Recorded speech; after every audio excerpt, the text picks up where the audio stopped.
My present situation was one in which all voluntary thought was swallowed up and lost. I was hurried away by fury. Revenge alone endowed me with strength and composure. It molded my feelings and allowed me to be calculating and calm at periods when otherwise delirium or death would have been my portion. My first resolution was to quit Geneva forever. My country, which, when I was happy and beloved, was dear to me, now in my adversity became hateful. I provided myself with a sum of money, together with a few jewels which had belonged to my mother, and departed. And now my wanderings began, which are to cease but with life. I have traversed a vast portion of the earth, and have endured all the hardships which travelers in deserts and barbarous countries are wont to meet. How I have lived I hardly know. Many times have I stretched my failing limbs upon the sandy plain and prayed for death. But revenge kept me alive.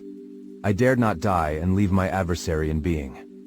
When I quitted Geneva, my first labor was to gain some clue by which I might trace the steps of my fiendish enemy. But my plan was unsettled, and I wandered many hours round the confines of the town, uncertain what path I should pursue. As night approached, I found myself at the entrance of the cemetery where William, Elizabeth, and my father reposed. I entered it and approached the tomb which marked their graves. Everything was silent except the leaves of the trees, which were gently agitated by the wind. The night was nearly dark, and the scene would have been solemn and affecting even to an uninterested observer. The spirits of the departed seemed to flit around and to cast a shadow, which was felt but not seen, around the head of the mourner. The deep grief which this scene had at first excited quickly gave way to rage and despair. They were dead, and I lived. Their murderer also lived, and to destroy him I must drag out my weary existence.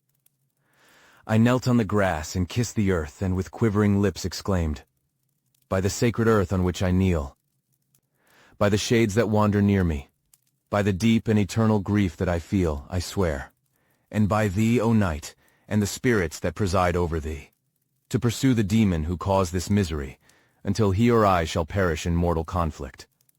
For this purpose I will preserve my life. To execute this dear revenge will I again behold the sun and tread the green herbage of earth, which otherwise should vanish from my eyes forever. And I call on you, spirits of the dead, and on you, wandering ministers of vengeance, to aid and conduct me in my work. Let the cursed and hellish monster drink deep of agony. Let him feel the despair that now torments me." I had begun my adjuration with solemnity and an awe which almost assured me that the shades of my murdered friends heard and approved my devotion. But the furies possessed me as I concluded, and rage choked my utterance.